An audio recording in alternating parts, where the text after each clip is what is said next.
The wind howled across the Nevada desert like a banshee's cry, carrying with it the scent of sage and the weight of impossibility. At 5:47 a.m., when most of the world still slept, Staff Sergeant Maya Chen crouched behind a Barrett M82A1 sniper rifle, her breathing steady despite the chaos erupting around her.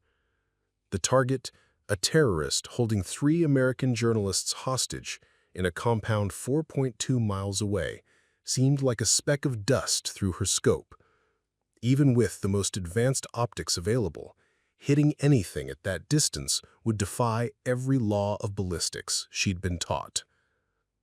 "Chen, that's an impossible shot," barked Master Sergeant Rick Torres, his voice cutting through the pre-dawn stillness like a blade.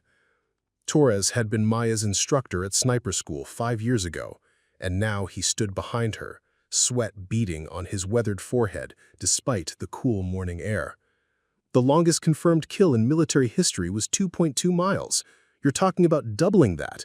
The bullet drop alone." "Sir, with respect," Maya interrupted, her voice barely above a whisper as she continued to peer through the scope. "Mathematics don't account for everything." Her finger rested lightly on the trigger, feeling the cold metal through her tactical glove.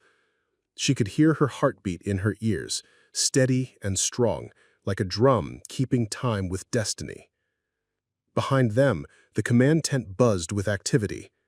Colonel Sarah Martinez paced back and forth in her boots, leaving tracks in the sand as she spoke rapidly into her radio. "Negative, Command. We cannot get closer. The terrain is impassable, and satellite imagery shows IEDs planted along every approach route. This is our only angle." The desperation in her voice was palpable, though she tried to mask it with military precision. The situation had developed rapidly. Intelligence had located the kidnapped journalists, Rebecca Williams from CNN, David Park from Reuters, and Maria Santos from the Associated Press, being held in a fortified compound deep in hostile territory. The kidnappers, led by a ruthless warlord named Hassan Al-Rashid, had made their demands clear. The release of 50 terrorist prisoners or the journalists would be executed at sunrise. That sunrise was now less than 30 minutes away, painting the eastern sky in shades of crimson that seemed to mock the gravity of the situation. Maya had volunteered for the mission before anyone else could speak. She'd grown up in the mountains of Colorado, hunting with her grandfather since she was 8 years old. Her father, a Marine sniper who'd served in Iraq, had taught her that shooting wasn't just about technique. It was about understanding the conversation between bullets, wind, gravity, and destiny. "Every shot tells a story, mija," he would say, using the Spanish endearment her Mexican grandmother had passed down. But only the perfect shots become legends. Through her scope, Maya could see the compound's layout with crystalline clarity. The building was constructed of reinforced concrete, its walls scarred by decades of conflict. Armed guards patrolled the perimeter, their AK-47s gleaming in the growing light. In the central courtyard, she could make out the 3 journalists, their hands bound, kneeling in the sand. Al-Rashid stood behind them, his own rifle pointed at Rebecca Williams's head. "Wind speed is fluctuating between 8 and 12 knots from the southwest," reported Corporal James Mitchell, the team's weather specialist. His hands moved rapidly across his tablet, calculating atmospheric conditions with the precision of a Swiss clockmaker. "Temperature is rising. It'll affect air density. Humidity at 43% and climbing." Each variable would influence the bullet's trajectory in microscopic but crucial ways. Maya closed her eyes for a moment, feeling the wind on her face, tasting the dry desert air. She thought of her grandfather, Roberto, who had taught her to shoot jackrabbits at impossible distances in the thin Colorado air. "The rifle is just a tool, Maya," he had said in his gravelly voice, his calloused hands guiding her small ones. "The real weapon is your understanding of the world around you. Feel the Earth's rotation, taste the wind's direction, listen to the bullet's whisper before it even leaves the barrel." "Mom, I've got satellite imagery updating in real time." called out Technical Sergeant Lisa Park, her tighten with concentration. She manipulated the laptop screen, zooming in and out of the compound. Guard rotation every 7 minutes. Al-Rashid moves to the center of the courtyard for exactly 45 seconds during each rotation. That's your window. Torres knelt beside Maya, his expression grave. Chen, I've seen you make incredible shots. Hell, you hold 3 base records. But this, he gestured toward the distant compound, barely visible to the naked eye. Even if by some miracle the bullet reaches the target, the margin for error is microscopic. 1 degree off and you might hit a hostage. Maya nodded, understanding the weight of his words. She'd been thinking the same thing since accepting the mission. The mathematical impossibility of the shot was one thing. The moral impossibility of missing was another entirely. Rebecca Williams had 2 young children at home in Atlanta. David Park's wife was pregnant with their first child. Maria Santos had dedicated her career to exposing injustice in war zones, believing that truth could change the world. The Barrett M82A1 beneath her hands was more than just a weapon. It was a marvel of engineering. Weighing 32 pounds and measuring nearly 5 feet in length, it fired .50 caliber bullets capable of penetrating armor plating. But at 4.2 miles, even this beast would be pushing beyond its design parameters. The bullet would travel for nearly 8 seconds, enough time for a dozen variables to alter its course. "Movement in the compound," announced Sergeant Park, her eyes locked on the satellite feed. "Guards are taking positions. Looks like they're preparing for the execution." Maya's breath caught in her throat. Through the scope, she could see Al-Rashid raising his weapon. Even at this distance, there was something about his posture that spoke of finality, of a man who had made peace with violence long ago. She thought of her own daughter, Emma, only 6 years old, who would ask her mommy every night if she was keeping the bad people away. "I try, baby. I will try," Maya would whisper into her daughter's dark hair. The wind seemed to pause, as if the desert itself was holding its breath. Maya felt a strange calm settle over her, the kind of peace that comes only in moments when the universe narrows to a single point of possibility. She thought of all the impossible shots in history. Annie Oakley splitting playing cards at 90 feet. Simo Haiha's legendary kills during the Winter War. Her own father's confirmed kill that had saved an entire platoon in Fallujah. 30 seconds to guard rotation, Park called out. Maya began her breathing pattern, the rhythm her father had taught her. In for 4 counts, hold for 4. Out for 4, hold for 4. With each breath, the world seemed to crystallize further. She could feel the Earth's rotation beneath her body, the subtle Coriolis effect that would pull her bullet slightly to the right over such a vast distance. She could sense the temperature differential between the cool desert floor and the warming air above, creating convection currents invisible to the eye, but crucial to the bullet's path. 20 seconds. Through the scope, she watched Al-Rashid's movements, noting the pattern of his steps, the way he held his head, the angle of his shoulders. He was a creature of habit, this one. Violence had made him predictable. Every terrorist she'd studied had the same flaw. They became slaves to their own brutality, locked into patterns that could be read like sheet music. 15 seconds. Maya's grandfather had told her stories of the old Apache warriors, how they could track a butterfly's flight path through a thunderstorm. "It's not magic, mija," he'd explained, while they sat around a campfire, the stars wheeling overhead. "It's understanding that everything is connected. The bullet, the wind, the target, the shooter, we're all part of the same song. You just have to learn to hear the melody." 10 seconds. Al-Rashid is moving to center position. The crosshairs found their mark. Through the scope, she could see the man who had murdered dozens of innocent people, who had broadcast their executions to terrorize the world, who now stood ready to add 3 more names to his bloody ledger. For a moment that stretched like eternity, hunter and prey were connected across an impossible distance. 5 seconds. Maya's finger began its slow, steady squeeze on the trigger. At that moment, she wasn't Staff Sergeant Maya Chen anymore. She was every marksman who had ever attempted the impossible. Every warrior who had stood between evil and innocence.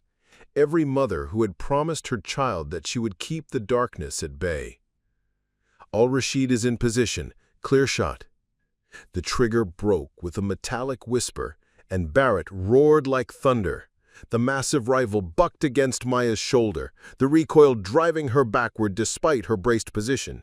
A cloud of dust and smoke erupted around their position as the 500 caliber bullet left the barrel at 2,800 feet per second, beginning its impossible journey across the desert. For 8 seconds that felt like 8 hours, the world held its breath. The bullet arced high into the morning sky, climbing 2,000 feet above the desert floor before gravity began to pull it back toward Earth. It passed over ancient riverbeds and scattered Joshua trees, over the bones of civilizations lost to time, carrying with it the hopes of 3 families and the reputation of a sniper who had dared to attempt the impossible. But what happened next would change not just Maya's life, but the entire understanding of what one person could accomplish when mathematics met faith, when training met intuition, when the impossible became inevitable. The morning alarm never woke Maya Chen anymore. She was always awake first, lying in the pre-dawn darkness of her small apartment near Fort Carson, listening to her 6-year-old daughter Emma's soft breathing from the next room. At 4:30 a.m., she would slip out of bed like a ghost, her bare feet silent on the cold hardwood floor, and begin the ritual that had defined her life for the past 8 years. First came the coffee, a dark Colombian blend that her father had introduced her to during her teenage years. As the machine gurgled to life, Maya would stand at the kitchen window, looking out at the Colorado peaks that had shaped her childhood. The mountains in the distance weren't just landscapes to her. They were teachers. Each ridge and valley a lesson in wind patterns, elevation changes, and the way gravity could bend trajectories in ways that textbooks couldn't fully explain. Emma would wake up at 6:15 a.m. like clockwork, her small feet pattering across the floor as she rushed to find her mother. "Mommy, did you keep the bad people away last night?" It was the same question every morning, asked with the solemn curiosity that only children possess. "I tried, baby. I always try." It was both the truth and an understatement. Maya Chen was the finest sniper in the U.S. Army's Mountain Division, holder of multiple marksmanship records and the daughter of a man who turned precision shooting into an art form. But those accomplishments felt hollow at breakfast, when Emma would ask why Daddy lived in heaven instead of with them, or when Maya had to explain why Mommy sometimes had to go away for weeks at a time. Maya's husband, Lieutenant Jake Chen, had been killed by an IED in Afghanistan 3 years ago, leaving behind a grieving widow and a daughter who barely remembered his laugh.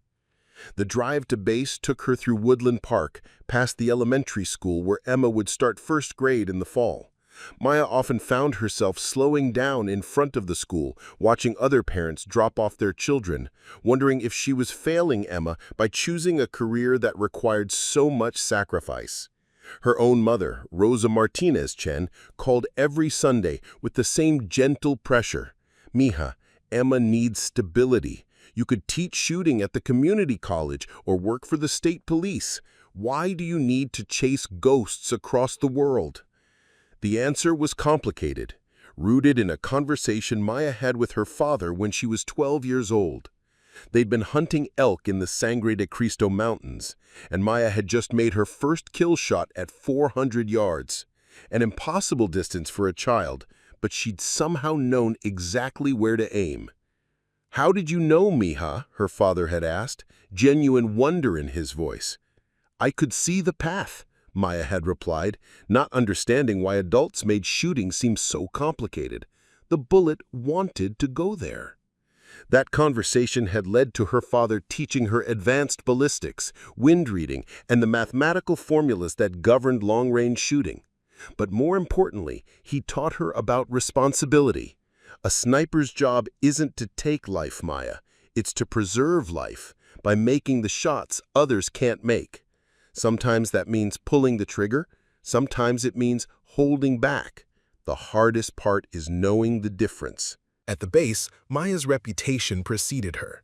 She was known as Ice Queen Chen, a nickname that bothered her more than she let on. The other snipers respected her abilities, but sometimes treated her like a curiosity, a woman who could outshoot most men, who approached impossible shots with a calmness that seemed almost supernatural. What they didn't know was that Maya's composure came from terror, not confidence. Every time she looked through a scope at a human target, Maya saw Emma's face. She saw Jake's smile. She saw her grandfather, Roberto's weathered hands, teaching her to respect the weight of taking a life. The terror wasn't of missing, it was of hitting, of carrying another death on her conscience, of becoming so good at ending lives that she might forget the value of preserving them. Her daily routine at the base was methodical. Physical training at 0600, weapons maintenance at 0730, target practice at 0900. Maya would spend hours on the range, not because she needed the practice, but because the repetitive motions calmed her mind. Other soldiers would watch her put bullet after bullet through the same hole at 1,000 yards, shaking their heads in amazement. "How do you do it, Chen?" asked Corporal Danny Morrison one afternoon, squinting through his own scope at targets that looked like pinpricks in the distance. "I mean, I'm good, but you're something else." Maya paused in her reloading, considering the question. How could she explain that shooting, for her, wasn't about force or aggression, but about harmony? That her grandfather had taught her to think of bullets not as projectiles, but as messengers carrying her intentions across space. That her father had shown her how to read wind like poetry, seeing stories in the way dust devils danced across distant ridges. "Practice," she finally answered, though it was only half the truth. The other half was harder to articulate, a genetic gift that her family had passed down through generations, an intuitive understanding of ballistics that couldn't be taught, only inherited and refined. Maya's evenings were reserved for Emma, but even then, the job followed her home. She would help with homework while mentally calculating wind drift equations. She would read bedtime stories while thinking about the physics of bullet drop at extreme distances. Her daughter had learned to recognize the distant look in her mother's eyes, the way Maya would sometimes stop mid-sentence as if listening to voices only she could hear. One night, as Maya tucked Emma into bed, her daughter had asked a question that cut through all of Maya's careful emotional armor. "Mommy, why do you look sad when you come home from work?" Maya had been speechless. She thought she had been hiding it well, the weight of her profession, the burden of being responsible for life and death decisions on a regular basis. But children see what adults try to conceal, and Emma had noticed the shadows that followed her home from the base. "Sometimes Mommy's job is hard," Maya had finally answered, "but I do it because there are people in the world who need protecting, like you." "But who protects you, Mommy?" It was a question that haunted Maya through sleepless nights.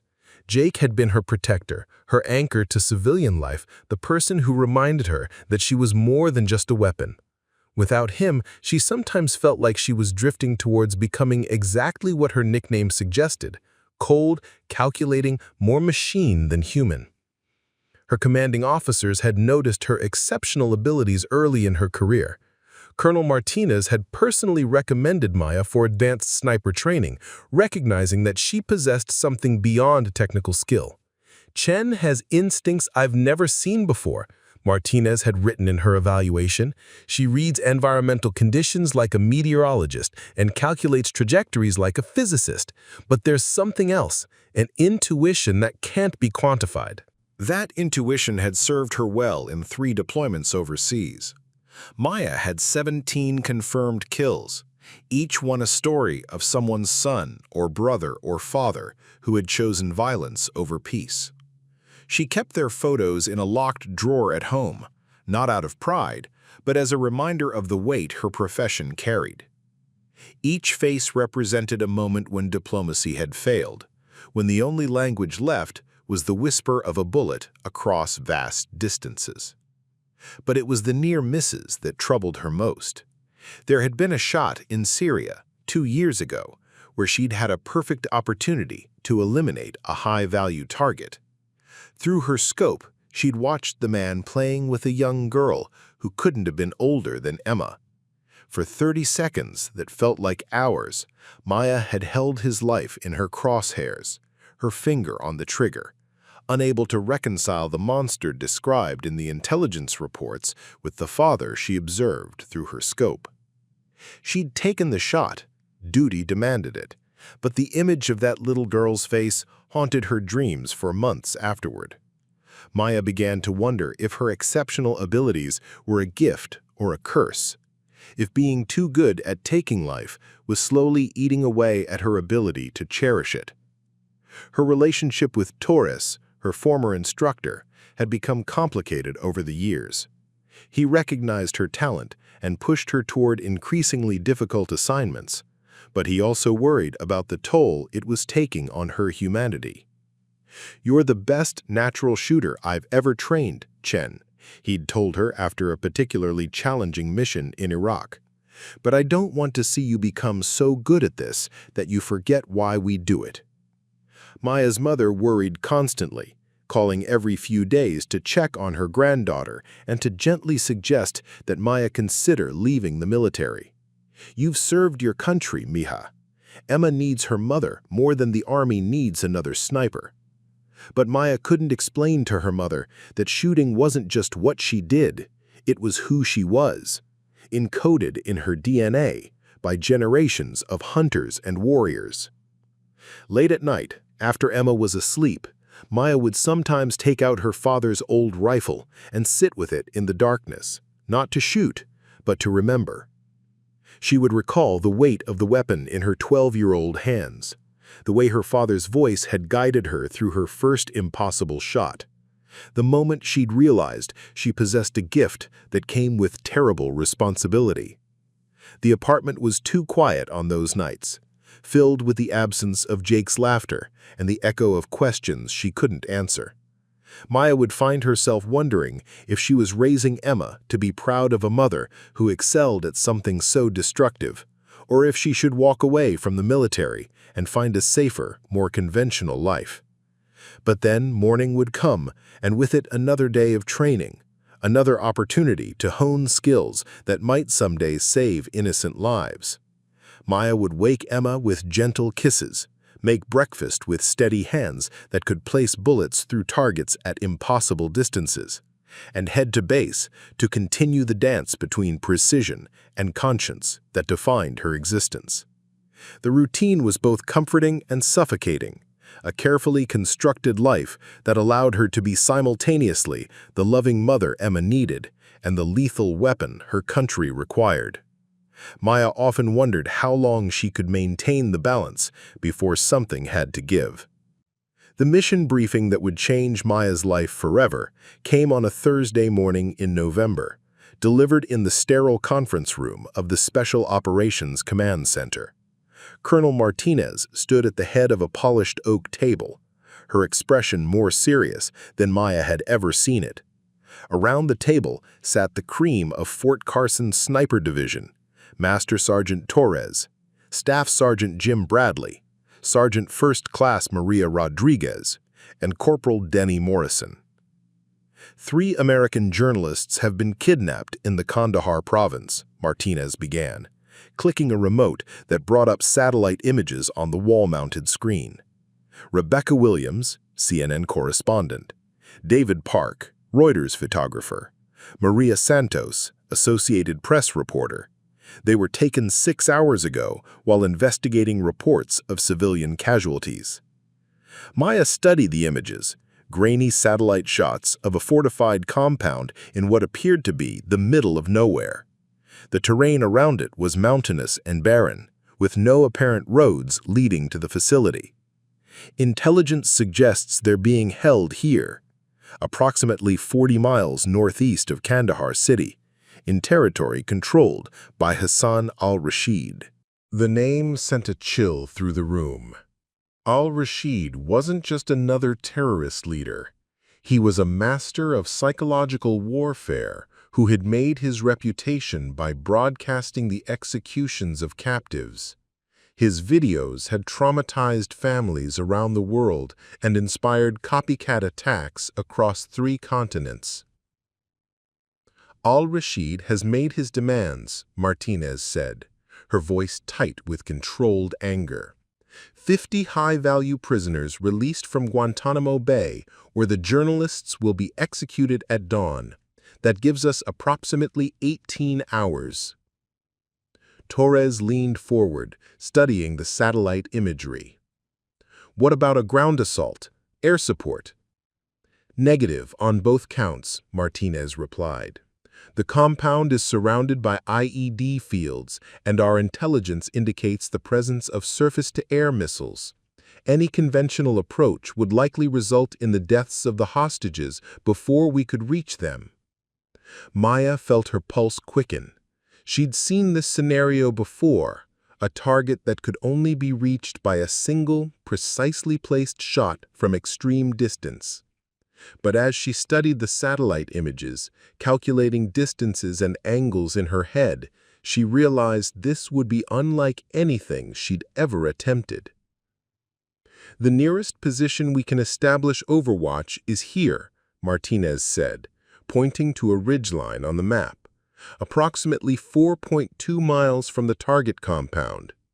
She paused, letting the significance of that number settle over the room. I'm not going to sugarcoat this. What we're asking is beyond the established parameters of long-range shooting. Sergeant Rodriguez whistled low under her breath. Ma'am, the longest confirmed kill shot in military history was 2.2 miles by a Canadian sniper in Afghanistan. We're talking about doubling that distance. I'm aware of the challenges, Martinez said, but our ballistics team has run the numbers. With perfect conditions, no wind, optimal temperature, and a stationary target, it's theoretically possible. Emphasis on theoretically. Maya closed her eyes, visualizing the shot in her mind. At 4.2 miles, a .50 caliber bullet would take approximately 8 seconds to reach its target, enough time for wind to push it dozens of feet off course. The bullet would arc nearly 2,000 feet above the target before gravity pulled it back down. Even microscopic variations in air pressure or temperature could send the shot wide by yards. There's something else, Martinez continued, clicking to a new image that showed the compound's courtyard. Intelligence indicates that Al-Rashid brings the hostages into this open area every morning at dawn, presumably to stage their executions for his cameras. We'll have one window, maybe 30 seconds, to take the shot. The room fell silent as the implications sank in. This wasn't just about making an impossible shot. It was about making it under maximum pressure, with the lives of 3 innocent people hanging in the balance. Ma'am, Torres said carefully, with respect, this sounds like a suicide mission. The chances of success are infinitesimal, and if we miss, 3 American citizens die. And if we don't try, they definitely die. Al-Rashid has never released a hostage alive. She turned her attention to Maya. Chen, you're our best long-range shooter. I need to know, is this shot even remotely possible? Maya opened her eyes and studied the satellite images again, this time with the clinical detachment that had made her reputation. She could see the approach routes, the elevation changes, the probable wind patterns based on the terrain. In her mind, she began calculating bullet drop, accounting for the Coriolis effect, estimating the dozens of variables that would influence the shot's trajectory. It's not impossible, she said finally, but it would require perfect conditions and a significant amount of luck. Luck isn't a factor I like to rely on, Torres interjected. Maya, you're skilled, but this is asking you to defy the laws of physics. Maya felt a familiar stirring in her chest, the same feeling she'd experienced as a 12-year-old girl making her first impossible shot in the Colorado mountains. Her grandfather's voice echoed in her memory. The rifle is just a tool, mija. The real weapon is your understanding of the world around you. Sir, she said, addressing Torres but looking at Martinez, I'd like to study the meteorological data for the region, wind patterns, temperature variations, atmospheric pressure. If I'm going to attempt this shot, I need to understand every variable. Martinez nodded. Technical Sergeant Park has been compiling environmental data. She'll brief you on current conditions and forecasts. She paused, studying Maya's face. Chen, I need to be clear about what we're asking. This mission will likely define your career, one way or another. Success makes you a legend.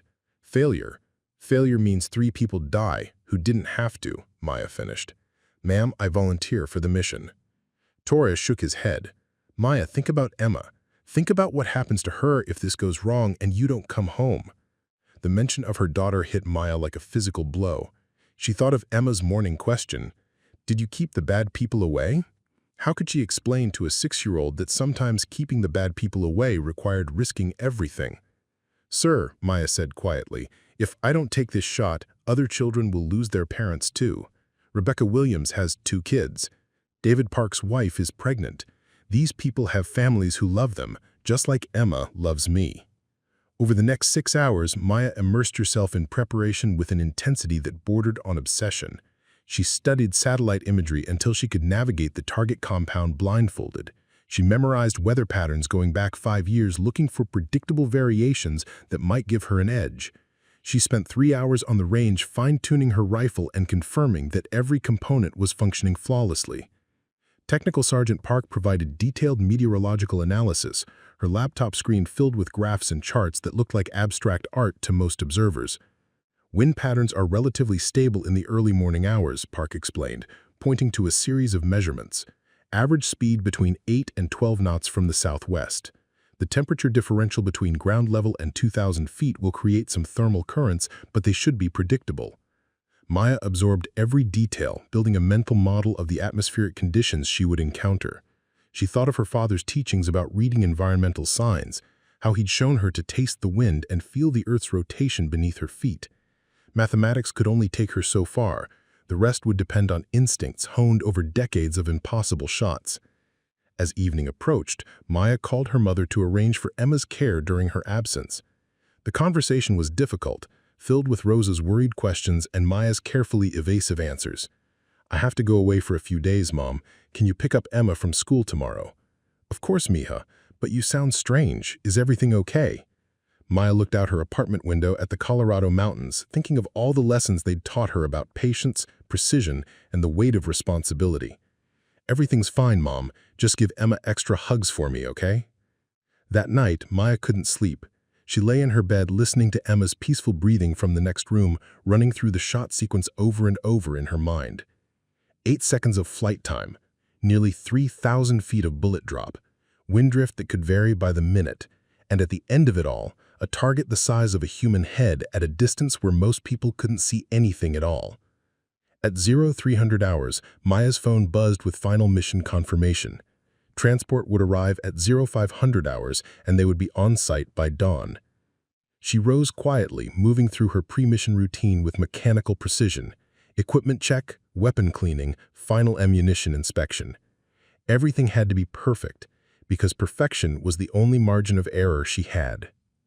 As she prepared to leave, Maya stopped by Emma's bedside. Her daughter slept peacefully, clutching a stuffed rabbit that Jake had given her before his final deployment. Maya knelt beside the bed, watching Emma's face in the dim light filtering through the curtains. "I love you, baby," she whispered. "Mommy has to go keep some bad people away, but I'll be back soon." She kissed Emma's forehead, tasting tears she hadn't realized were falling. "I promise I'll come back." The transport helicopter that carried Maya toward her destiny was filled with the quiet intensity that preceded dangerous missions. Torres sat across from her, his face grave with concern. Colonel Martinez reviewed final intelligence reports, while Technical Sergeant Park monitored real-time weather updates on her tablet. As they flew through the pre-dawn darkness, Maya found herself thinking about the 3 journalists whose lives depended on her shot. She'd read their files during preparation. Rebecca Williams, a mother of 2, who had covered conflicts in 12 countries, always driven by the belief that truth could change the world. David Park, whose photographs had exposed war crimes and human rights abuses, and who was preparing to become a father himself. Maria Santos, who had dedicated her career to giving voice to the voiceless, risking her life repeatedly to document injustice. These weren't just names on a mission briefing. They were people with families, dreams, and the same right to go home safe that Maya wanted for herself. The weight of that responsibility settled over her like a familiar burden, heavy but not unwelcome. The transport helicopter set down at the designated coordinates just as the eastern sky began to lighten.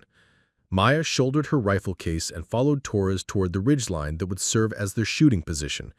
The terrain was exactly as the satellite imagery had suggested, rocky, barren, and unforgiving, perfect for concealment, challenging for accuracy. As they established their position, Maya felt the familiar calm that always preceded her most difficult shots. The chaos and uncertainty of the mission briefing fell away, replaced by the crystalline focus that had made her reputation. She was no longer Staff Sergeant Maya Chen, worried mother and grieving widow. She was a weapon system, calibrated and ready, prepared to attempt what experts considered impossible. The Barrett M82A1 that would carry her shot across 4.2 miles of desert air was a masterpiece of engineering, but Maya knew that technology alone wouldn't be enough. This shot would require something beyond mathematics and machinery. It would require faith in abilities that couldn't be quantified, instincts that couldn't be taught, and a willingness to risk everything on a single moment of perfect execution. As Maya settled behind her rifle, the compound came into view through her scope. Even at maximum magnification, it appeared impossibly small and distant. But somewhere in that collection of concrete buildings, 3 innocent people were waiting for rescue, counting down the minutes until sunrise brought either salvation or death. The impossible shot was about to begin.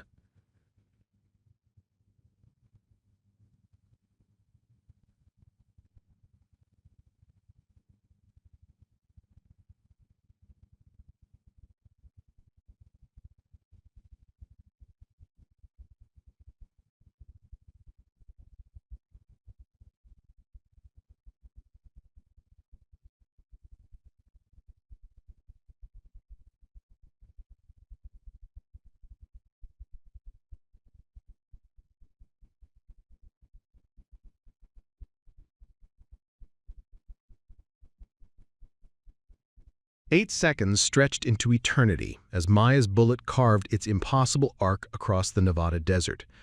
Through her scope, she watched the trajectory she could no longer control. The .5 caliber round climbing toward its apex, 2,000 feet above the desert floor before gravity began its inexorable pull downward. Every person in the command position held their breath, watching satellite feeds and waiting for confirmation of what no human had ever accomplished before. Technical Sergeant Park's fingers flew across her tablet, tracking the bullet's theoretical path against real-time atmospheric data. Flight time 7.8 seconds, she called out, her voice tight with concentration. Accounting for wind drift, temperature variance, and Coriolis effect, impact should be... Her voice trailed off as the satellite feed showed movement in the compound's courtyard. Al-Rashid was walking toward the center of the execution area, exactly as Maya had predicted. The 3 journalists knelt in the sand, their hands bound behind their backs, while armed guards formed a semicircle around them. Through her scope, Maya could see the scene playing out in terrible slow motion. Al-Rashid raised his weapon toward Rebecca Williams' head, the morning sun glinting off the barrel of his AK-47. The distance was so vast that even with maximum magnification, human figures appeared as mere shadows, but Maya's trained eye could read their postures, their intentions, the inevitability of violence about to unfold. 6 seconds, Torres whispered, his voice barely audible above the desert wind. Maya's grandfather had once told her that bullets carry more than kinetic energy. They carry the intentions of the person who sends them. As she watched her shot cross the impossible distance, she thought of Emma's morning question, of Jake's sacrifice in Afghanistan, of her father's lessons about the weight of taking a life to save lives. 5 seconds. In the compound, Al-Rashid seemed to pause, as if sensing something.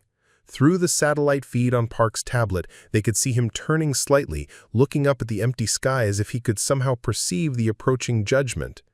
4 seconds. Maya's training had taught her to account for every variable: wind speed, temperature, humidity, the Earth's rotation, the gravitational pull that would drag her bullet back toward the ground. But there were other forces at work too, ones that couldn't be measured or calculated. Destiny, justice, the accumulated weight of every impossible shot her family had ever made. 3 seconds. The bullet had reached its apex and was now falling back toward Earth, gathering speed as gravity accelerated its descent. At this point, there was nothing Maya or anyone else could do to influence its path. The laws of physics would determine whether 3 innocent people lived or died, whether Maya's reputation would be made or destroyed, whether the longest shot in military history would become reality or remain forever impossible. 2 seconds. Al-Rashid's head snapped up suddenly, as if he'd heard something. Through the grainy satellite imagery, they could see him scanning the empty horizon, his weapon still trained on Rebecca Williams, but his attention divided. Maya felt a chill of recognition. She'd seen this before, the way targets sometimes seem to sense incoming danger in the moments before impact. 1 second. The world seemed to pause between heartbeats. Then, across 4.2 miles of desert air, Hassan Al-Rashid's head disappeared in a red mist. The impact was so sudden, so perfectly timed, that for a moment nobody moved. The terrorist's body remained standing for what felt like minutes, but was actually less than a second, before collapsing into the sand like a marionette with severed strings. His weapon clattered harmlessly to the ground, and the 3 journalists sat frozen in disbelief, unable to process what had just occurred. "Confirmed kill," Torres breathed, his voice filled with an awe that 20 years of military service hadn't prepared him for. "Target is down. Al-Rashid is down." Through her scope, Maya watched the compound erupt into chaos. Guards scattered like startled birds, some diving for cover behind concrete barriers, others spinning in circles trying to identify where the shot had come from. None of them could comprehend that death had reached across an impossible distance, delivered by a sniper they couldn't see, hear, or even imagine. "Hostages are secure," reported Park, her eyes locked on the satellite feed. "Guards are falling back. Looks like they're abandoning the compound entirely." Maya remained motionless behind her rifle, watching the scene unfold through her scope. The shot had been perfect, more than perfect. At 4.2 miles, she'd placed a .5 caliber bullet exactly where she intended it to go, despite conditions that should have made accuracy impossible. She'd broken not just the record for longest confirmed kill, but shattered it so completely that the old record seemed almost quaint by comparison. But as the initial shock wore off, Maya felt something she hadn't expected: emptiness. She'd spent months preparing for this moment, visualizing the perfect shot, calculating trajectories and environmental factors. Now that it was over, accomplished with almost supernatural precision, she found herself wondering what came next. How do you follow up on redefining what's possible? "Chen," Torres said softly, placing a hand on her shoulder. I don't have words for what that was. You just made history." Maya lifted her head from the scope, blinking in the harsh desert sunlight. Around her, the support team was celebrating. Park was speaking rapidly into her radio, confirming the successful rescue to command headquarters. Colonel Martinez was coordinating the extraction of the journalists. Corporal Mitchell was recording environmental conditions for the official report that would document the impossible shot. But Maya felt strangely detached from the celebration. She'd killed a man who deserved to die, saved 3 innocent lives, and accomplished something that would be studied and analyzed for decades. Yet the overwhelming emotion she felt was not triumph, but relief. Relief that it was over. Relief that she wouldn't have to live with the failure to save Rebecca Williams, David Park, and Maria Santos. "Ma'am," Park called out, holding up her tablet. "Command wants immediate confirmation of distance and conditions. They're saying this will require verification by multiple independent sources before they can officially recognize the record." Maya nodded absently, beginning the process of packing her equipment. The Barrett M82A1 that had delivered the impossible shot would become famous, studied by ballistics experts and firearms enthusiasts around the world. But for Maya, it was just the tool that had allowed her to do her job, keeping the bad people away, as Emma would say. As they prepared for extraction, Torres approached Maya with an expression of serious concern. "You know what this means, don't you? After today, everything changes. You'll be the sniper who made the impossible shot. Media attention, speaking engagements, probably a book deal. Are you ready for that kind of spotlight?" Maya had been thinking the same thing. Military snipers typically operated in shadows, their successes measured in lives saved rather than headlines earned. But a 4.2-mile kill shot would be impossible to keep quiet. It was the kind of achievement that would be discussed in military academies, analyzed by physicists, and celebrated by a public hungry for heroes. "Sir, I just want to go home to my daughter." The helicopter ride back to base was sobered, despite the magnitude of their success. Maya stared out the window at the desert landscape below, thinking about the conversation she would have with Emma that evening. How do you explain to a 6-year-old that Mommy had just done something that no one in history had ever accomplished? How do you make her understand that sometimes keeping the bad people away requires becoming someone the world will never forget? By the time they reached Fort Carson, word of the shot had already begun to spread through unofficial channels. Maya could see clusters of soldiers gathered around the landing pad, their faces filled with curiosity and admiration. She realized that her life as an anonymous specialist was over. From this moment forward, she would be known as the sniper who had redefined what was possible. Colonel Martinez was waiting as Maya stepped off the helicopter, her expression mixing professional pride with personal concern. "Chen, I need to brief you on what happens next. This shot is going to generate significant attention, military, media, and academics. We'll need detailed documentation of every aspect of the mission." Maya nodded, understanding the implications. The shot would be scrutinized by experts who would want to understand how she'd overcome the physical impossibilities involved. Some would claim it was luck. Others would insist there had to be some mistake in the distance measurements. She would spend months, possibly years, defending and explaining what she'd accomplished. "There's something else," Martinez continued. "The families of the journalists have asked to meet you.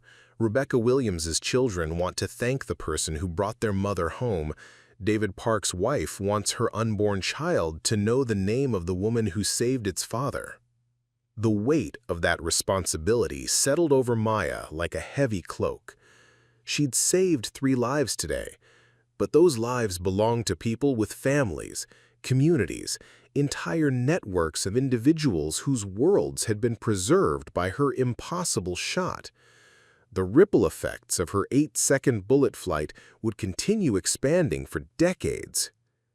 As Maya walked across the base toward her car, she noticed something different in how people looked at her. Word had spread quickly through the military grapevine, and soldiers who had known her for years were seeing her with new eyes. She was no longer just Staff Sergeant Chen, the skilled sniper with the sad story about her dead husband. She was now legend material, the woman who had achieved something that belonged in the realm of mythology rather than military record books. The drive home took her through the familiar Colorado landscape, but Maya felt like she was seeing it through a different lens. The mountains that had taught her to read wind patterns, the valleys where her grandfather had shown her how to track game, The ranges where her father had explained the mathematics of impossible shots, all of it looked the same, but felt transformed by what she'd accomplished. Preparing and narrating this type of story took us long efforts and hard work, so if you are enjoying the story, please consider subscribing to our channel. Emma was waiting in the driveway when Maya pulled up, having been dropped off by her grandmother. The little girl ran toward the car with the unbounded enthusiasm that only children possess, her dark hair flying behind her like a banner. "Mommy, did you keep the bad people away?" Maya knelt down and swept Emma into her arms, holding her daughter close and breathing in the scent of her hair. For the first time since taking the shot, Maya felt truly grounded, reminded of what mattered most in her world. "Yes, baby, I kept the bad people away."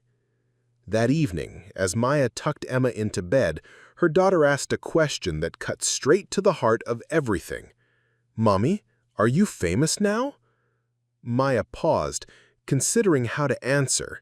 Rosa had called earlier with congratulations and concerns.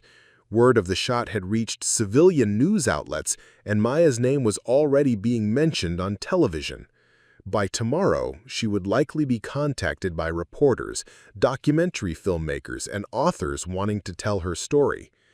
"I don't know, baby," Maya answered honestly. "Maybe. Will that change things?" It was such a perceptive question for a 6-year-old that Maya felt tears welling in her eyes. Emma had already lived through so much change: her father's death, her mother's deployments, the constant uncertainty of military life. Now Maya's impossible shot threatened to bring new forms of upheaval. "I think some things might change," Maya said carefully, "but the most important thing will never change. I love you more than anything in the world, and I'll always come home to you." As Emma drifted off to sleep, Maya sat in her kitchen staring at her phone as missed calls and text messages accumulated. The world wanted to hear from the woman who made the impossible shot, but Maya found herself reluctant to engage with the growing media storm. She'd become a sniper to serve her country and protect innocent lives, not to become a celebrity. But she also understood that with her achievement came responsibility. Young women considering military careers would look to her as an example. Future snipers would study her techniques, hoping to understand how she'd overcome seemingly insurmountable odds. The shot she'd made that morning had become larger than her personal story. It was now part of military history, a benchmark for what human skill and determination could accomplish. Late that night, Maya received a call from Rebecca Williams. The journalist had been released along with her colleagues and was calling from a secure phone at the American Embassy. "Sergeant Chen," Williams said, her voice hoarse with emotion, "I don't know how to thank you. When I saw that man fall, when I realized someone had reached across an impossible distance to save us, I have 2 children. And they get to grow up with their mother because of what you did today." Maya listened to Williams describe the moment of the shot from the perspective of someone who had been seconds away from death. The journalist spoke of the profound silence that had followed the impact, the way Al-Rashid's pards had seemed to realize they were dealing with forces beyond their comprehension. "I've covered conflicts around the world," Williams continued, "but I've never witnessed anything like what you accomplished. That shot will be talked about for generations." After the call ended, Maya walked to her bedroom window and looked out at the Colorado mountains silhouetted against the star-filled sky. Somewhere out there, 3 families were celebrating reunions they'd thought would never happen. Children were hugging parents they'd almost lost. Spouses were holding each other close, grateful for borrowed time. The impossibly shot had lasted 8 seconds, but its consequences would ripple through time forever. Maya Chen had not just broken a record, she had redefined what one person could accomplish when skill met necessity, when training met intuition, when the impossible became inevitable because failure was unacceptable. As she prepared for bed, Maya realized that tomorrow would bring challenges she'd never faced before. Media interviews, official investigations, technical analyses of her shot, and the endless questions about how she'd accomplished something that defied conventional understanding of ballistics and physics. But tonight, she was simply a mother who had kept her promise to Emma. She had kept the bad people away, and she had come home.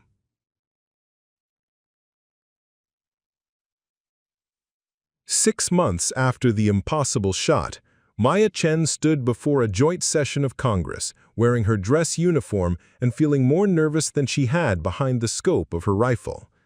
The medal ceremony was being broadcast live around the world, with millions of viewers watching as the President of the United States prepared to award her the Medal of Honor for her unprecedented achievement.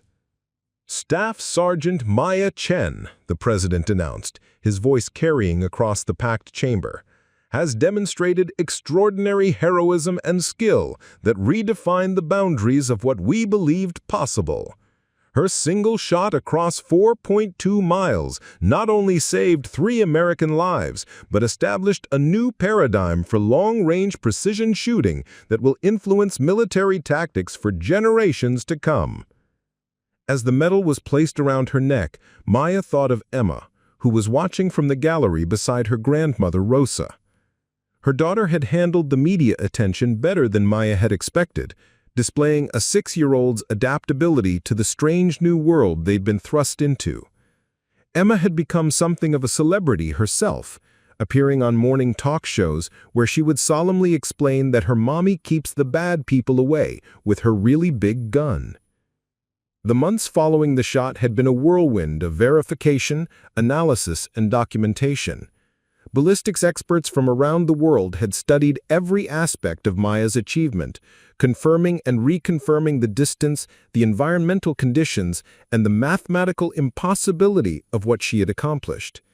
The International Association of Chiefs of Police had certified it as the longest confirmed sniper kill in human history, shattering the previous record by more than 2 miles. But the technical verification was only part of the story. Maya's shot had captured the public imagination in ways that surprised everyone, including herself. The precision, the timing, the life-and-death stakes. It seemed like something from a movie rather than real military operations. Hollywood studios had contacted her agent, a surreal sentence she never thought she'd have reason to think, for film rights. Publishers had offered 7-figure advances for her autobiography. Maya had turned down most of the offers, accepting only those that would help other military families or advance marksmanship education. She'd established the Jake Chen Foundation for Military Children, using speaking fees and endorsement deals to provide educational support for kids who'd lost parents in service. The foundation's logo featured a rifle scope with a heart at its center, Maya's reminder that precision shooting was ultimately about protecting the people you love. The technical analysis of her shot had revolutionized military thinking about long-range engagement. Engineers at major defense contractors were developing new rifle systems based on principles learned from studying Maya's technique. Military academies had added case studies of her shot to their curricula, with cadets analyzing the environmental factors, equipment choices, and decision-making processes that had made the impossible possible. But perhaps the most significant impact had been on the perception of women in combat roles. Maya's achievement had become a powerful symbol for female service members, proof that physical strength wasn't the only measure of military effectiveness. Recruitment of women into sniper programs had increased by 300% in the months following her shot, with young women specifically citing Maya as their inspiration. Torres, now promoted to sergeant major, had become Maya's unofficial protector from the media circus. He'd established strict protocols for interview requests and appearance schedules, ensuring that Maya's celebrity status didn't interfere with her primary responsibilities as a soldier and mother. "The shot made you famous," he'd told her, "but don't let fame make you forget who you were before you pulled that trigger." The most meaningful recognition had come from unexpected sources. The 3 journalists she'd saved had formed an informal support network, staying in touch with Maya and her family. Rebecca Williams had written a Pulitzer Prize-winning series about her captivity and rescue, dedicating the final article to "the woman who reached across an impossible distance to bring us home." David Park's newborn son carried the middle name Chen in Maya's honor. Maria Santos had started a scholarship fund for children of military snipers, recognizing the unique sacrifices made by families in the precision shooting community. Maya's relationship with her own fame remained complicated. She appreciated the platform it gave her to advocate for military families and promote marksmanship education, but she missed the anonymity that had allowed her to focus purely on her craft. Every time she appeared at a shooting range, crowds would gather to watch her practice. Every public appearance required security details and carefully managed schedules. The technical aspects of her shot continued to fascinate experts. MIT had created a computer simulation of the bullet's flight path, accounting for every variable they could measure or calculate. The simulation confirmed that Maya's shot had indeed defied conventional expectations. Even with perfect conditions, the probability of success should have been less than 3%. Yet she made the shot on her first attempt, under combat conditions, with 3 lives hanging in the balance. It wasn't just technical skill, explained Dr. Sarah Martinez, a ballistics physicist who'd studied Maya's achievement extensively. Chen demonstrated an intuitive understanding of atmospheric conditions that goes beyond traditional training. She seemed to process environmental variables in ways that current scientific models can't fully explain. That intuitive understanding had attracted attention from unexpected quarters. Sports psychologists wanted to study her mental preparation techniques. Neuroscientists were interested in how her brain processed the complex calculations required for extreme long-range shooting. The Department of Defense had commissioned studies of her family's genetic predisposition for precision shooting, hoping to identify markers that might predict similar abilities in future recruits. Maya found the scientific scrutiny uncomfortable, but cooperated when she believed it might help other soldiers. She'd spend hours in laboratories, her brain scanned while she performed mental ballistics calculations. She'd submitted to genetic testing that revealed unusually well-developed regions associated with spatial reasoning and mathematical processing. The results confirmed what her family had always known. Precision shooting wasn't just a skill for them, it was literally in their DNA. Emma had adapted to their new circumstances with remarkable resilience. The little girl had become something of an expert on long-range shooting, able to explain basic ballistics concepts to visiting reporters with the casual authority of someone who'd grown up around precision rifles. She'd started a collection of military challenge coins given to her by soldiers who wanted to honor her mother, and she could identify most sniper rifles by sight. "My mommy has the best eyes in the whole army," Emma would tell anyone who asked about Maya's abilities. "She can see things that are really, really far away and make her bullets go exactly where she wants them to go." The innocence of Emma's explanations contrasted sharply with the darker aspects of Maya's profession that continued to weigh on her conscience. The impossible shot had saved 3 lives, but it had also taken one, adding another face to the collection Maya kept in her locked drawer. Al-Rashid's death had undoubtedly prevented future atrocities, but Maya still struggled with the contradiction at the heart of her calling, using precision killing to preserve life. Her grandfather Roberto had visited after the Medal of Honor ceremony, his weathered hands trembling as he held the Medal of Honor. "Your great-great-grandfather would be proud, mija," he said, his voice thick with emotion. "He was a revolutionary sharpshooter in Mexico, fighting for justice with an old rifle and iron sights. You carry on the family tradition, but you've taken it to places he never could have imagined. The family tradition weighed heavily on Maya as she considered her future. The Army had offered her virtually any assignment she wanted: instructor positions, special operations roles, even a transfer to research and development where she could help design the next generation of sniper systems. But Maya found herself increasingly drawn to the idea of stepping back from active duty to focus on training the next generation of precision shooters. "I've achieved something that will probably never be repeated," she told Torres during one of their regular coffee meetings. "The conditions that made that shot possible were perfect in ways that rarely align, but I can teach other snipers to be ready for their own impossible moments." Torres understood her thinking. Maya had reached the pinnacle of her profession in a way that made further advancement almost meaningless. How do you top redefining what's possible? Instead of chasing increasingly difficult targets, she could focus on passing along the knowledge and instincts that had made her achievement possible.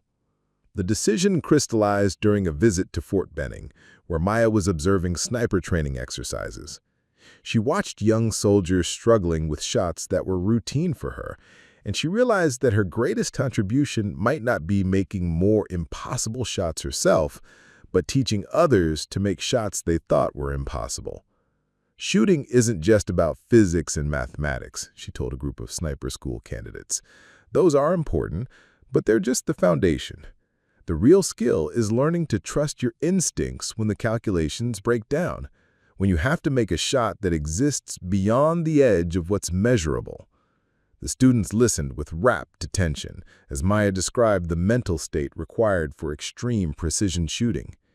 She talked about her grandfather's lessons on feeling the Earth's rotation, her father's teachings about reading wind patterns like poetry, and her own discoveries about the harmony between shooter, rifle, and target that existed beyond technical specifications. "The rifle doesn't care about your rank or your reputation. It only responds to your understanding and respect. Every shot is a conversation between you and the laws of physics, and the better you speak that language, the more impossible your shots can become." One student, a young woman named Private Rodriguez, asked the question that Maya had been expecting. "Ma'am, how do you live with taking lives even when it's necessary?" Maya paused, thinking of all the counseling sessions she'd attended, all the sleepless nights spent reconciling her role as protector with her role as killer. "You never get used to it," she answered honestly. "And you shouldn't. The moment taking a life becomes easy is the moment you should stop being a sniper. What keeps me centered is remembering why I do this: to protect people who can't protect themselves, to preserve lives by ending threats before they can cause greater harm." The training session lasted 6 hours, with Maya sharing techniques and insights that couldn't be found in any manual. She demonstrated advanced wind reading methods, explained her mental preparation routines, and walked the students through the decision-making process she'd used during the impossible shot. By the end of the day, several of the candidates had made personal accuracy breakthroughs, achieving distances they'd never reached before. As Maya drove back to Colorado that evening, she felt a sense of satisfaction that had been missing since the impossible shot. Teaching felt like a natural evolution of her calling. Instead of making one perfect shot herself, she could help dozens of future snipers make their own perfect shots when the moment demanded it. Emma was waiting for her when she arrived home, despite it being well past bedtime. "Mommy, Mrs. Rodriguez from down the street said you were on TV today teaching soldiers how to shoot." Maya smiled, lifting Emma onto her lap. "I was teaching them how to be their best when it really matters, just like you learn math and reading so you can be your best in school. Are you going to keep being famous?" It was a question Maya had been pondering herself. The fame would never completely disappear. Her shot would be studied and discussed for decades, maybe centuries. But she could control how much she engaged with the celebrity aspect of her achievement, focusing instead on the substantive work of education and mentorship. "I think I'm going to try being a teacher instead," Maya said. "I want to help other soldiers learn to keep bad people away, just like I do." Emma nodded solemnly, as if this made perfect sense. "Will you still have the best eyes in the Army?" Maya laughed, remembering her own childhood conversations with her grandfather about the gifts that ran in their family. "I'll always have good eyes, baby, but now I want to use them to help other people see better too." That night, as Maya tucked Emma into bed, her daughter asked one final question. "Mommy, do you think I'll be able to shoot like you when I grow up?" Maya considered the question carefully. The genetic testing had suggested that Emma might indeed inherit the family's predisposition for precision shooting, but Maya had also learned that gifts came with responsibilities, and she wanted Emma to choose her own path rather than feeling obligated to follow in her mother's footsteps. "You might have the ability, but more importantly, you'll have the choice. You can use whatever talents you have to help people in whatever way feels right to you. Being able to make impossible shots is just one way to make a difference in the world." As Emma drifted off to sleep, Maya sat by the window, looking out at the Colorado mountains that had shaped her understanding of distance, wind, and the patient precision required for impossible achievements. Tomorrow would bring new opportunities to teach, to mentor, and to help others discover their own potential for extraordinary accomplishment. The impossible shot would always be part of her story, but Maya was beginning to understand that it didn't have to be the end of her story. In fact, it might just be the beginning of something even more meaningful, a legacy measured not in records broken or distances achieved, but in the number of lives she could touch and improve through the sharing of her gifts. The woman who had redefined what was possible was ready to help others discover their own definitions of impossible, one student at a time.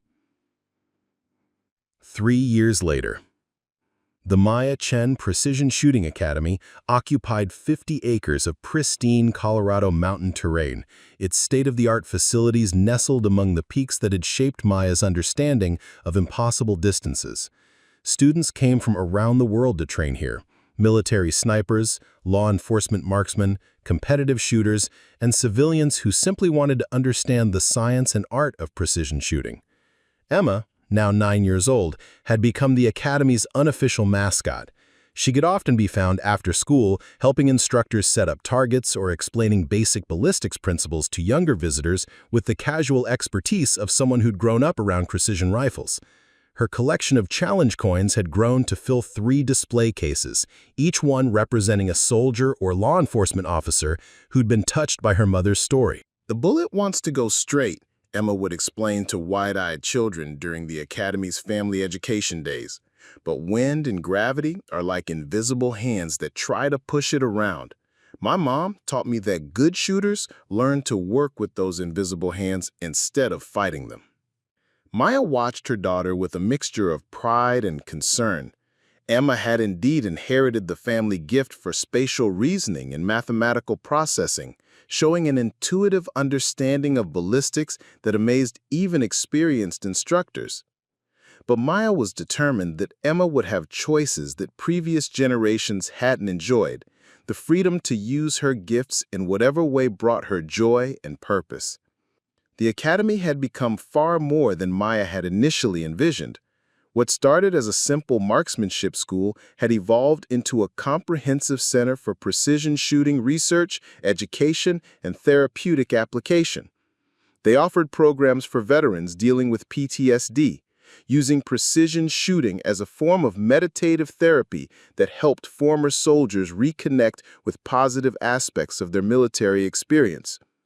Dr. Sarah Martinez, the ballistics physicist who had studied Maya's impossible shot, had joined the Academy as its director of research. Together, they were developing new training methodologies that combined traditional marksmanship instruction with advances in sports psychology, neuroscience, and atmospheric physics. "We're not just teaching people to shoot," Dr. Martinez explained to a group of visiting researchers. "We're helping them understand the interconnected nature of precision, how mental state affects physical performance, how environmental awareness enhances accuracy, how respect for the weapon and target creates better results than aggression or force." The Academy's most prestigious program was the Impossible Shot course, a month-long intensive training experience that pushed students to attempt shots they'd previously considered beyond their capabilities. The course combined technical instruction with philosophical exploration, asking students to examine their motivations, confront their limitations, and discover reserves of capability they didn't know they possessed. Maya taught the course's culminating exercise herself, a 2.5-mile shot that required students to integrate everything they'd learned about wind reading, atmospheric conditions, and mental preparation. While it wasn't as extreme as her 4.2-mile record, the shot was still considered nearly impossible by conventional standards, and successfully completing it transformed students' understanding of their own potential. "The longest shot you'll ever make," Maya would tell each new class, "isn't the one that breaks records. It's the one that matters most when everything is on the line. This course will teach you to be ready for that moment whenever it comes." Among the Academy's most successful graduates was Private Rodriguez, the young woman who had asked Maya about living with the moral weight of precision shooting. She'd gone on to become one of the Army's top-rated snipers, credited with saving dozens of lives during a hostage rescue operation in Somalia. Rodriguez returned to the Academy every year to help train the next generation, passing along not just technical skills, but the ethical framework that Maya had helped her develop. Torres, now retired from active duty, served as the Academy's Director of Military Relations. He coordinated training programs for special operations units and helped design curricula that would prepare military snipers for the evolving challenges of modern warfare. His office was filled with photos of Academy graduates who had gone on to distinguished careers, each one a testament to the ripple effects of Maya's impossible shot. What Maya accomplished that day wasn't just about breaking a record. It was about showing an entire generation of shooters that the limits we accept are often artificial. When you raise the bar on what's possible, everyone reaches higher. The Academy had also become a center for technological innovation. Defense contractors used its facilities to test new rifle systems, optics, and ammunition designs.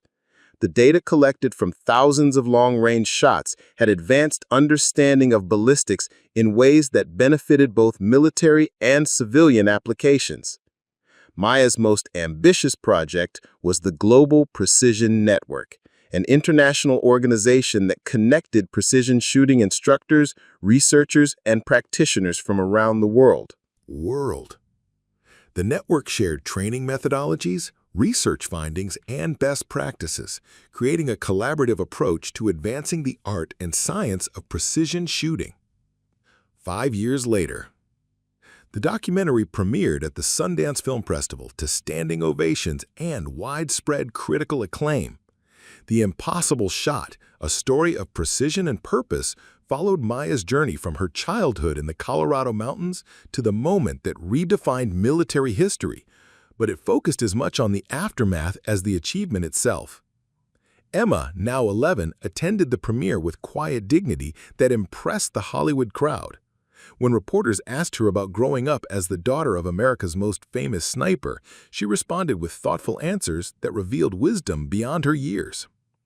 "My mom always tells me that being able to do something special doesn't make you special," Emma said during a red carpet interview. "What makes you special is how you use your abilities to help other people." She could have just been famous for making that shot, but instead she built a school to teach other people how to make their own impossible shots.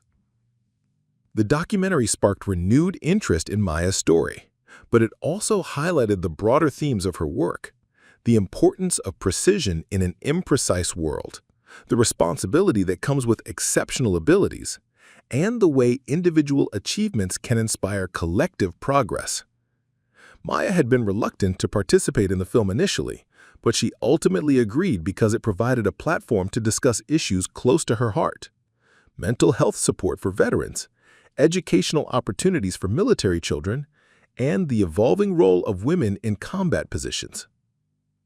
The film's most powerful moment came near the end, when Maya visited the families of the 3 journalists she'd saved 8 years earlier. Rebecca Williams' children, now teenagers, spoke eloquently about how their mother's rescue had shaped their understanding of courage and service. David Park's son, carrying Maya's surname as his middle name, had developed his own passion for photography and planned to follow in his father's footsteps as a conflict journalist. Sergeant Chen didn't just save our parents, Williams's daughter explained to the camera. She saved our entire futures, all the family dinners, birthday parties, graduations, and ordinary moments that we would have lost. When people ask me about heroes, I think about someone who can reach across an impossible distance to bring your family home. 10 years later, the invitation arrived on official White House stationery, requesting Maya's presence at a ceremony honoring the 10th anniversary of her impossible shot. The event would bring together the 3 rescued journalists, military leaders from around the world, and researchers who had studied the ongoing implications of her achievement. Maya stood in her closet, looking at the dress uniform she rarely wore anymore.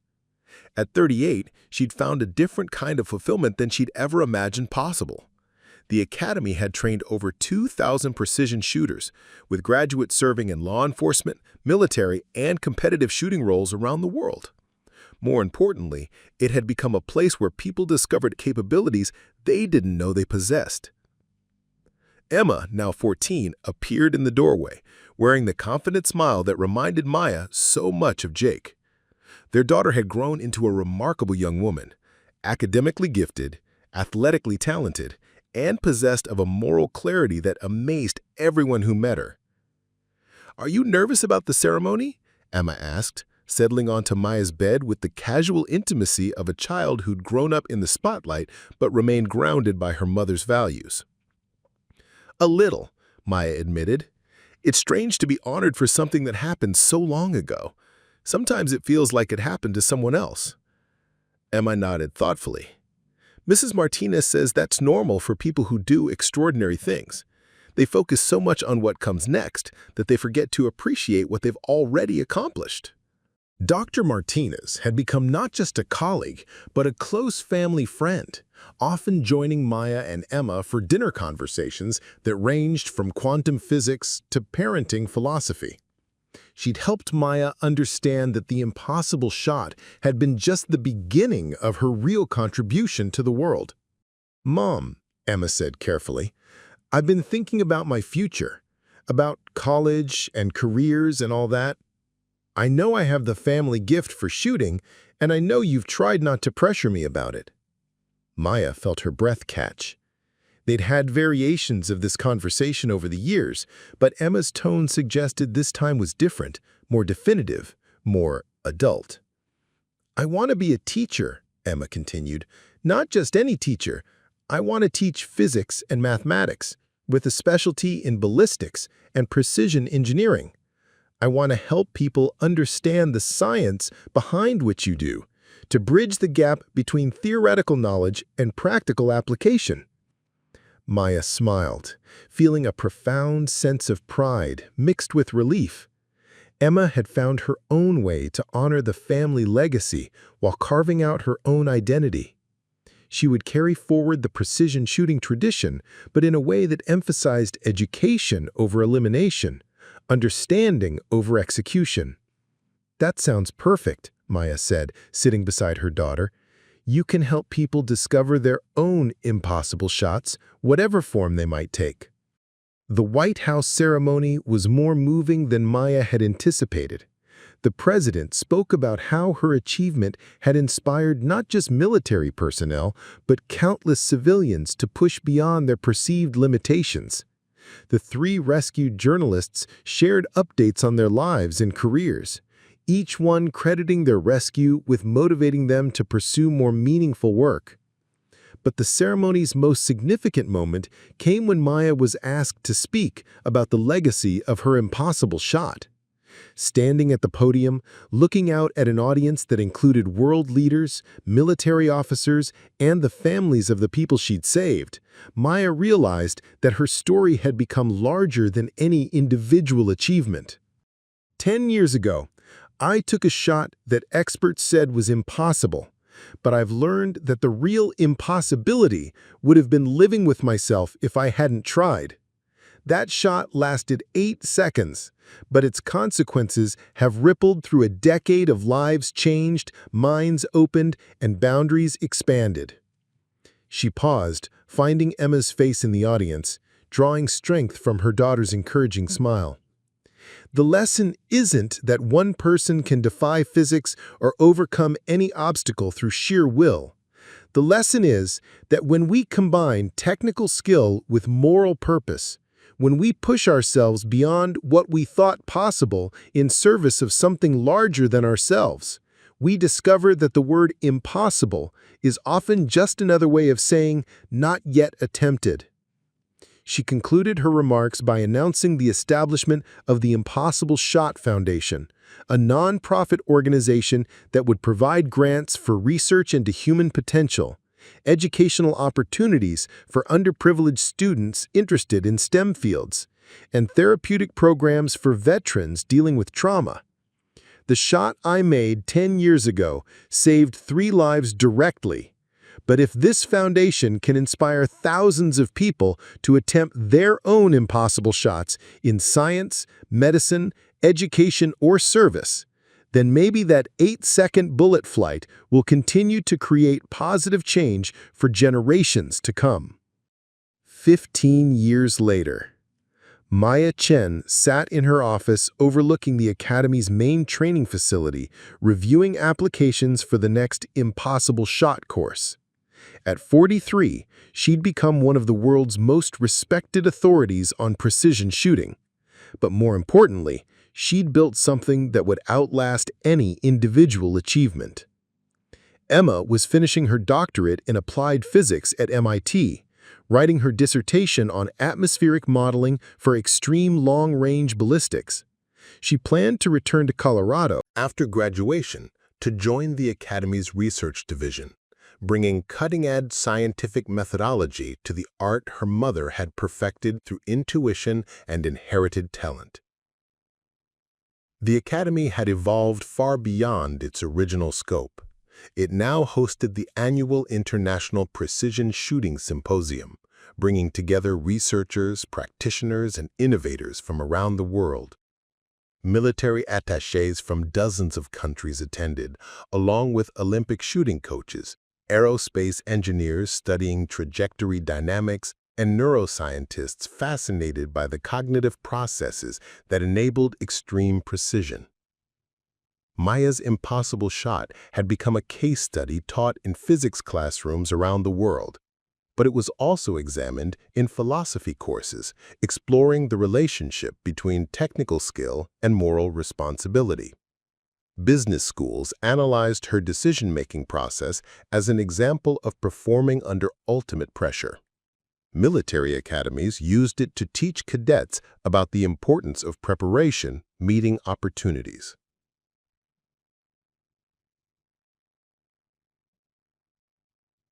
The ripple effects continued to expand in ways Maya could never have predicted. A young girl in Afghanistan, inspired by news reports of a female sniper who had saved lives across an impossible distance, had dedicated herself to becoming an engineer.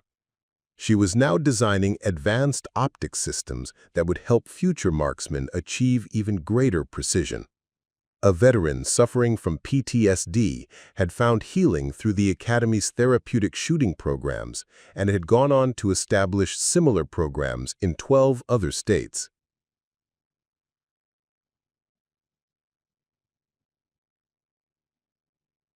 Torres, now in his 70s, still visited the Academy regularly, though he'd officially retired from all formal duties. He would sit on the observation deck, watching new students attempt shots that would have been considered impossible when he first trained Maya decades earlier. The standards of what was achievable had shifted dramatically, with the new generation of precision shooters routinely accomplishing feats that previous generations had thought beyond human capability. "You changed more than just one record," he told Maya during one of his visits. "You changed what people believed was possible. That's the most dangerous thing you can do to conventional thinking. Prove it wrong in a way that can't be denied."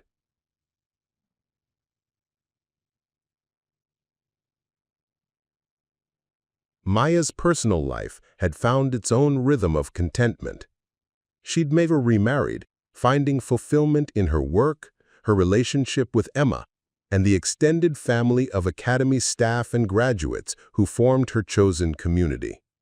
Her apartment had evolved into a museum of precision shooting history, with her Medal of Honor displayed alongside challenge coins, thank you letters, and photos of graduates who had gone on to distinguished careers. But the most treasured item in her collection was a simple wooden box that had belonged to her grandfather Roberto. Inside were brass casings from significant shots taken by 4 generations of her family: her great-great-grandfather's Revolutionary service in Mexico, her grandfather's hunting achievements in Colorado, her father's combat record in Iraq, and her own impossible shot in Nevada. Emma had asked if there would be room for a 5th casing someday, and Maya had smiled, telling her that every family member would choose their own way to honor the tradition.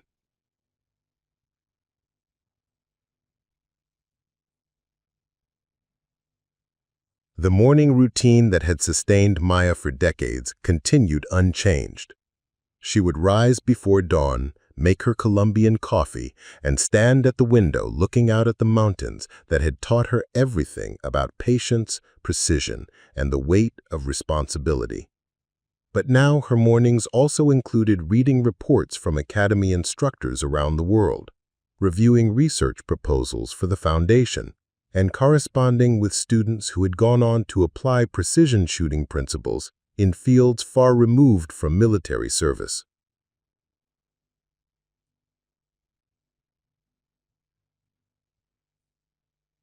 "20 years later, the documentary crew followed Maya through her daily routine at the Academy, capturing what had become known as a day in the life of the impossible shot.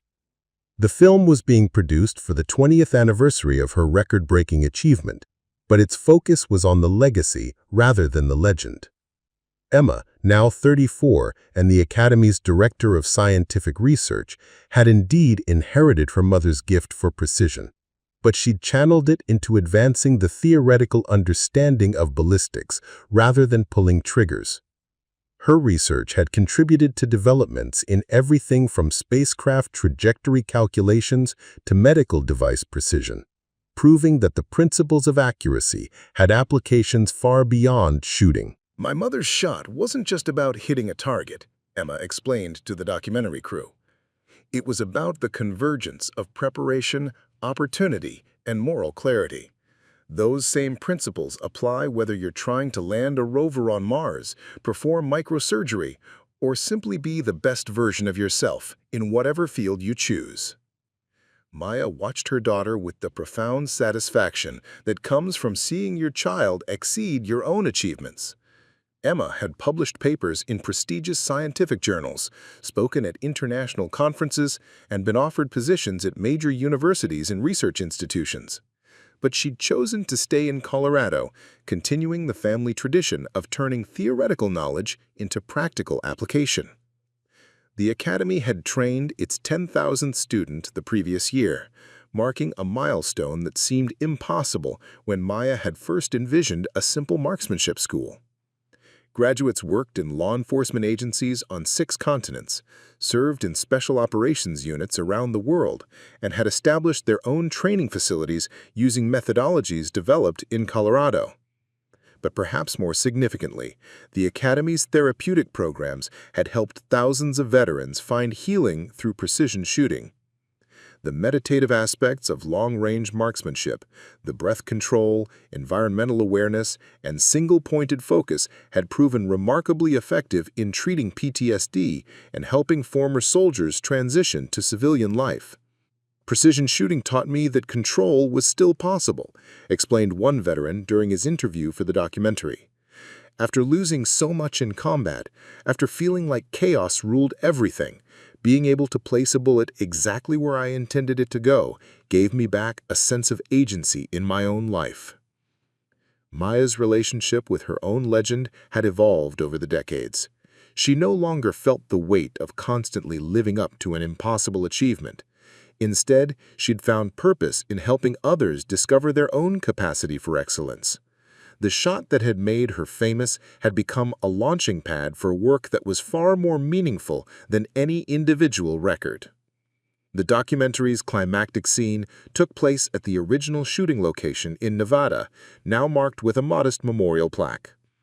Maya stood where she'd crouched 20 years earlier, looking across the same 4.2 miles of desert toward the compound where 3 innocent people had been saved by 8 seconds of perfect ballistics.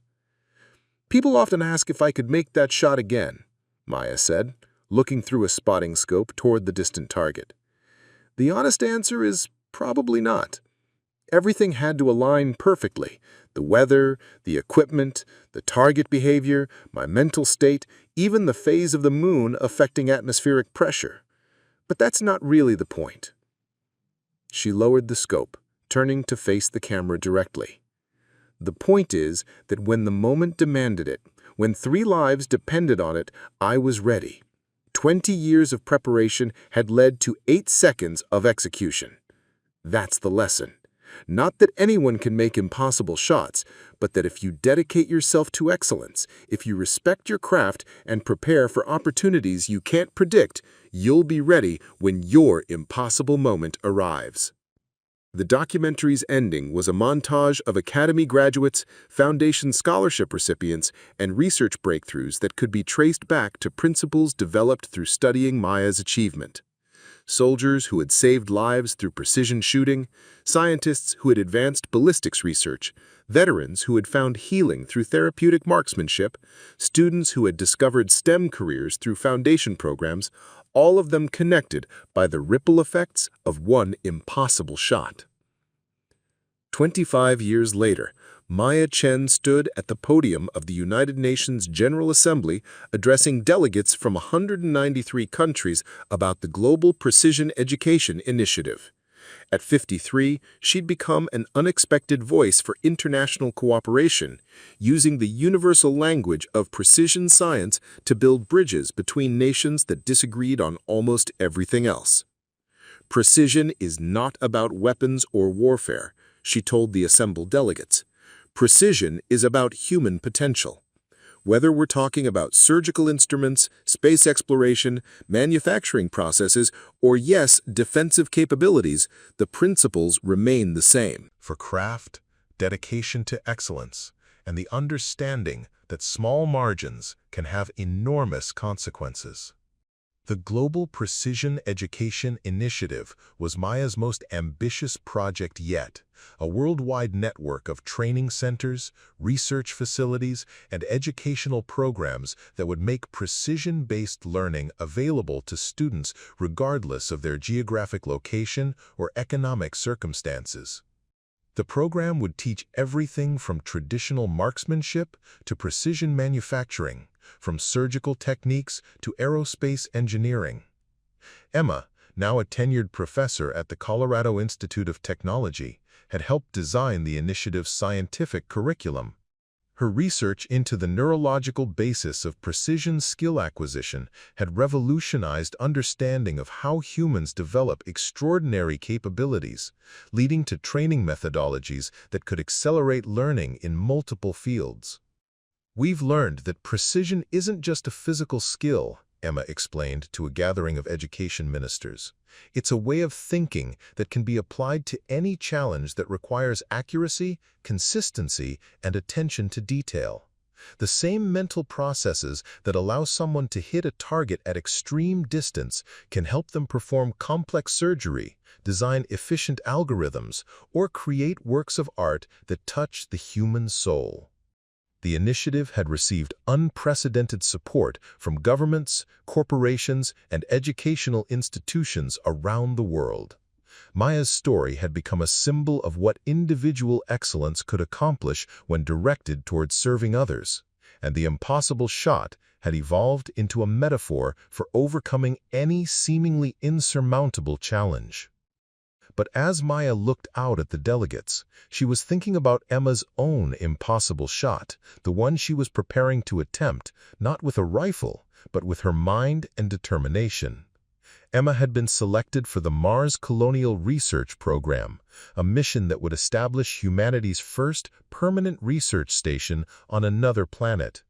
The precision required for space travel made long-range shooting look simple by comparison, but the principles were fundamentally the same: preparation, calculation, execution, and the acceptance that some achievements require risking everything on a single moment of perfect performance. "My daughter is about to attempt her own impossible shot," Maya said, departing from her prepared remarks. "She'll travel 140 million miles to help establish humanity's presence on Mars. The precision required for that journey makes my 4.2-mile shot look like child's play. But the principles are identical. Years of preparation leading to a moment when everything must work perfectly." The delegates responded with spontaneous applause, recognizing the profound connection between a mother's pride and humanity's greatest adventure. That evening, at a private dinner with Emma and the international delegation, Maya reflected on the journey that had brought them to this moment. A single shot fired in desperation 25 years ago had evolved into a global movement dedicated to human excellence and international cooperation. "Do you ever wonder what would have happened if you'd missed that shot?" Emma asked, as they watched the sunset over New York Harbor. Maya considered the question, as she had countless times over the years. "I think about the 3 people who would have died, the families that would have been destroyed, the stories that never would have been told. But I also think about all the positive things that grew from that moment. The academy, the foundation, the research, the lives that have been changed. Maybe everything happens for a reason, or maybe we just have to create the reason after the fact." Emma nodded, understanding the weight of carrying forward a legacy that had touched so many lives. "When I'm on Mars conducting research that might help humanity survive and thrive on another world, I'll remember that it all started with you looking through a scope and deciding that impossible just meant not yet attempted." 30 years later, the bronze statue stood 12 feet tall in the center of Colorado Springs, depicting a female figure kneeling behind a rifle, her face calm with concentration. The inscription read, "Staff Sergeant Maya Chen. She taught us that impossible is just another word for not yet attempted." But Maya rarely visited the statue, finding it strange to see herself immortalized in metal when she felt more alive and purposeful than ever.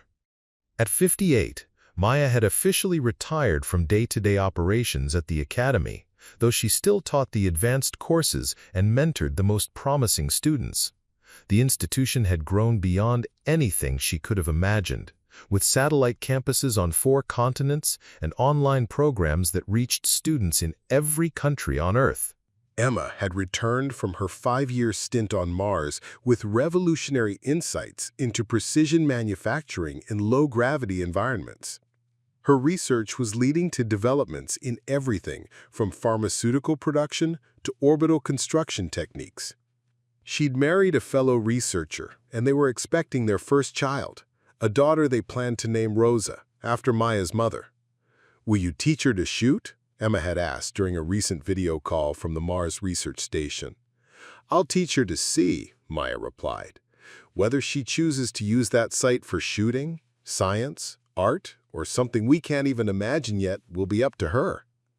The impossible shot had become part of human history, studied in schools, referenced in scientific papers, and cited as inspiration by everyone from astronauts to artists. But for Maya, its true significance lay not in the record books, but in the countless individual stories of people who had been inspired to attempt their own impossible shots. She kept a thick folder in her desk labeled "Impossible Shots," filled with letters from people around the world who had overcome seemingly insurmountable challenges. A young man who had learned to walk again after doctors said it was impossible. A woman who had started her own company despite having no formal education. A student who had earned a scholarship to medical school despite growing up in poverty. a veteran who had found purpose again after losing both legs in combat. Each letter reminded Maya that precision wasn't really about shooting. It was about the human capacity to focus all of one's resources, skills, and determination on a single point of achievement that could change everything that followed. The morning routine that had sustained Maya for 40 decades continued unchanged. She would rise before dawn, make her Colombian coffee, and stand at the window looking out at the Colorado mountains. But now her mornings also included reading updates from the Global Precision Education Initiative, reviewing grant applications for the foundation, and corresponding with former students who had gone on to make their own impossible shots in fields she'd never imagined. At 6:15 a.m. sharp, her phone would ring. It was Emma, calling from the International Space Station where she was preparing for humanity's next great leap, the first manned mission to Jupiter's moons. The conversation always began the same way. "Mom, are you keeping the bad people away?" "Every day, baby," Maya would reply, smiling at the persistence of their childhood ritual. Every day. The impossible shot had lasted 8 seconds, but its echoes would continue reverberating through human achievement for generations to come. Maya Chen has proven that when preparation meets opportunity, when skill serves purpose, when individual excellence is directed toward collective good, the word impossible becomes just another challenge waiting to be overcome. In the desk drawer beside the folder of impossible shots, Maya kept one final item, a brass casing from the bullet that traveled 4.2 miles to change history. Sometimes she would hold it in her palm, feeling its weight, remembering the moment when everything had hung in the balance. But mostly she looked forward rather than backward, knowing that somewhere in the world, someone was preparing to attempt their own impossible shot, to reach across whatever distance separated them from their dreams, to prove once again that human potential knows no bounds when it's guided by purpose and refined by precision.